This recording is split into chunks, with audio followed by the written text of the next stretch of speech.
बहुत बड़ी खबर कश्मीर से आ रही है और हो सकता है चीन के सिंपैथेसाइजर्स को यह खबर पसंद ना आए, लेकिन एक बहुत बड़ी खबर आ रही है। जम्मू कश्मीर में एनआईए की बहुत बड़ी छापेमारी चल रही है।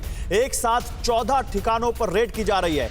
जम्मू, रामबन, अनंतनाग, बनिहाल में छापेमारी चल रही है। आपको बता दें कि 2 मामलों में एनआईए छापेमारी कर रही है। एक मामला 27 जून को जम्मू से बरामद आईईडी से जुड़ा है, तो दूसरा लश्कर मुस्तफा केस को लेकर है, जिसमें छापेमारी की जा रही है।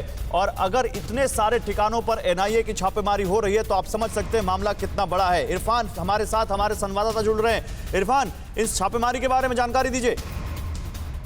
देखिए, बिल्कुल साफ तौर पर आज सुबह से ही करीबन 7 बजे से एनआईए करीबन शोपियां में 8 जगहों पर, अनंतनाग में भी कई जगहों पर, और जम्मू के इलाके और रामबन में कुल मिलाकर 14 जगहों पर छापामारी कर रही है। इस पूरे मामले में फिलहाल जो हिदायतुल्लाह जम्मू में हिरासत में लिया गया था, जो लश्कर मुस्तफा का सेल्फ स्टाइल्ड कमांडर बना था, और उस केस के आधार पर फिलहाल ये छापामारी हो रही है। दूसरा, जो जम्मू में आईडी कुछ दिन पहले बरामद हुआ था, उस सिलसिले में फिलहाल तमाम जगहों पर बड़े पैमाने पे छापामारी जारी है और कई लोगों से पूछताछ हो रही है।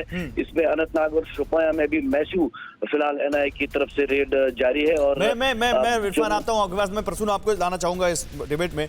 प्रसून, मैं चीन और भारत पे आपसे ले रहा था कमेंट, लेकिन प्रसून ये देखिए, जो एनआईए जो छापेमारी हो रही है, क्या ये माने कि बहुत दिनों के बाद अब एक ऐसी सरकार है हमारे पास जो लगातार ये संकेत दे रही है कि चीन के सिंपैथेसाइजर या पाकिस्तान के सिंपैथेसाइजर, चाहे वो देश के अंदर भी बैठे हो, कड़ी कार्रवाई होगी उन पर?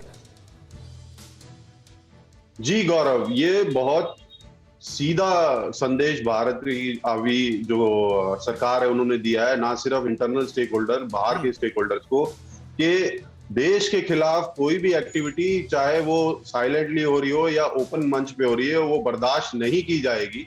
चाहे वो छोटे से छोटा इवेंट हो या बड़े से बड़ा। तो इससे ये जो स्टैंड लिया है, उसी के कारण अब जो बाकी चाइना विरोधी ताकतें हैं वो भारत की ओर देख रही हैं। इसी के कारण अमेरिका को भी इस रीजन में जो होप दिखती है वो भारत ही दिखता है कि यही एक कंट्री है जो डेमोक्रेटिक वैल्यू से एक स्ट्रॉन्ग स्टैंड लेके और एक रीजनल लीडर और ग्लोबल लीडर की तरह ये आगे बढ़ा सकता है पूरे रीजन को। तो ये अभी की सरकार का बहुत मैच्योर सर, आपका भी कमेंट बिल्कुल और स्ट्रॉन्ग स्टैंड का नतीजा। बड़ी बात कही आपने। शिवाज सर, आपका भी कमेंट इस छापेमारी पर। देखो, इस पे छापामारी में गौरव ये है कि जो वो आईडी पकड़ी गई थी, तो आपको लार्जर पिक्चर देखनी है कि ये पूरा नेटवर्क कौन सा है और कौन ओजीडब्ल्यू और स्लीपर सेल है। तो ये जो आप छापामारी कर रही जा रही है एनआईए के द्वारा, ये स्टेप इन राइट डायरेक्शन। याद रखो, जब पहले मनी लॉन्ड्रिंग और टेररिस्ट फंडिंग था तो एनआईए ने पूरे फंड चोक कर दिए। आज ये पत्थरबाजी बिल्कुल बंद होगी। तो ये आईडी वगैरह जो आती हैं, इसका लाने वाला तो एक होता है, इसका नेटवर्क का पता लगाना बड़ा जरूरी है। कहाँ जाती है, किसने बताइए कहां से आई है।